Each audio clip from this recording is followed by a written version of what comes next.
दरअसल सपा सांसद डॉक्टर शफीकुर रहमान बर्क आज मुरादाबाद में आयोजित एक कार्यक्रम में हिस्सा लेने पहुंचे थे, जहां पर वो पत्रकारों द्वारा इजराइल युद्ध पर पूछे गए सवालों का जवाब दे रहे थे। सपा सांसद डॉक्टर शफीकुर रहमान बर्क ने हमास इजराइल युद्ध पर अपनी प्रतिक्रिया देते हुए कहा कि जहां तक इजराइल का ताल्लुक है वो जालिम है और अब से नहीं एक मुद्दत से बहरहाल वो मुस्लिमों के साथ जुर्म करता रहा है। उन्होंने यूनाइटेड नेशन पर निशाना साधते हुए कहा कि हमास के मुस्लिमों के पास खाने तक के लिए कुछ नहीं है। मैं पूछना चाहता हूँ कि यूनाइटेड नेशन क्या कर रही है। आगे उन्होंने कहा कि यूनाइटेड नेशन को इसमें दखल देनी चाहिए और इस जंग को रुकवाकर बहरहाल उन गरीबों की, उन मजमूलों की मदद करनी चाहिए। वही सपा सांसद ने कहा कि इस मुद्दे को हम अपनी संसद में भी उठाएंगे।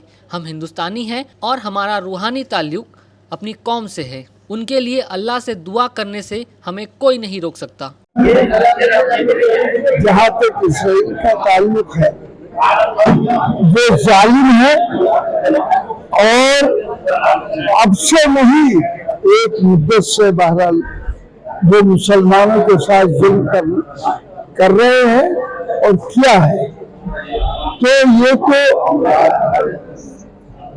हम चाहते हैं कि मुसलमानों के साथ जो वहाँ पर मजलूम हैं, कुछ छोटे बच्चे भी हैं, बड़े भी हैं, और उनके साथ उनको खाने तक के लिए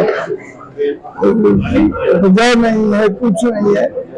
तो वो मैं कहना चाहता हूँ अखबार यूनाइटेड नेशन क्या कर रहा है।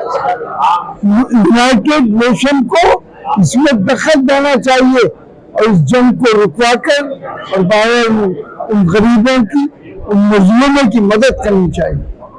वरना अगर ये हालात नहीं रोके गए तो ये बड़ी बात बन जाएगी।